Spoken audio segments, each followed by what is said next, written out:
Imigani 24 umurongo wa 16 haravuga ngo umugororotsi naho yogwa incurindwa azosubira kuvyuka, ariko abanyakibi bazogwa mu vyago. Naho wabona umenga umugororotsi yahomvye, azosubira vyuka, urudandazwa rwiwe ruvyuke. Eka ntuze witambe ku muvyimba w'umugororotsi ngo yahomvye. Ejo azovyuka utangare, wongera umusange muri magaze, wongera umusange ariko aradandaza, wari wabonye umengo vyaherengeteye.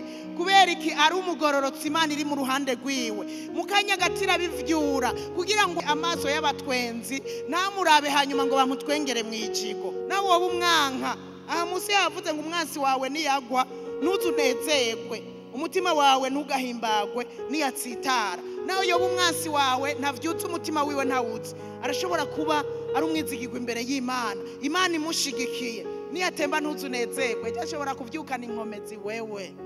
Umugororotsi naho yotemba incurindwa uhora hazomuvyura. Igikomeye ukwiye gusuzuma n'umutima w'ubugororotsi, n'ingeso nziza kandi uyigumyeko izogushigikira pe. No mu busaza izoguma igushigikira, uzobucama. No mu bisaza uzobucifuzwa. Ushigikiwe n'Imana urifuzwa. Rero wamushigikiwe n'Uhoraho. Abantu ni sawa bagushigikiye n'amahoro, kuko erega n'abantu bagushigikira bazanwa n'Imana. Ntushobora kuronka umuntu agushigikiwe atazanwe n'Imana. Iyo atazanwe n'Imana aba ari umuntu aje kurondera ibintu akigirisha ngo aje kugushigikira, naho hari icyo akugombako, cya kintu akibuze cyangwa akironsa arashobora guca yigira, cyangwa akibuze akigira. Ariko hariho abantu bazima baza bakimatanya nawe, barungitswe n'Uhoraho, kanatsinda abantu tubahabwa n'Imana. Haleluya.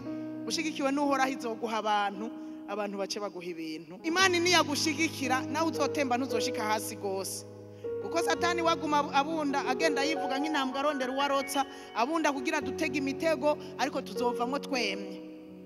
Wowe kimwe gusa uzubwira Imana uti nshigikira. Utanshigikiye simvaha, utanshigikiye sintangura urugendo. Ndakeneye gushigikirwa nawe. Abaririmbyi musaba Imana ibashigikire, abavuga butumwa Imana ibashigikire, abasenzi Imana izobashigikire. Twese hamwe mu bikorwa twahamagariwe gukora, muze musaba Imana ibashigikire. Imirimo ya misi yose dukora Imana izodushigikire. Urazi Imana niyagushigikira ko izoguha ubwenge, aho wari ububuzi izobuguha. Niyabona ugiye kunanirwa izogufata ukuboko igushobotse. Imbabazi z'Imana zama ziriho. Uwo vyagoye muri runo rugendo nukuri Imana iri hano kugira imubabarire. Hanyuma burya ucushima Imana, Imana yaraturinze ku bw'ubuntu bwayo.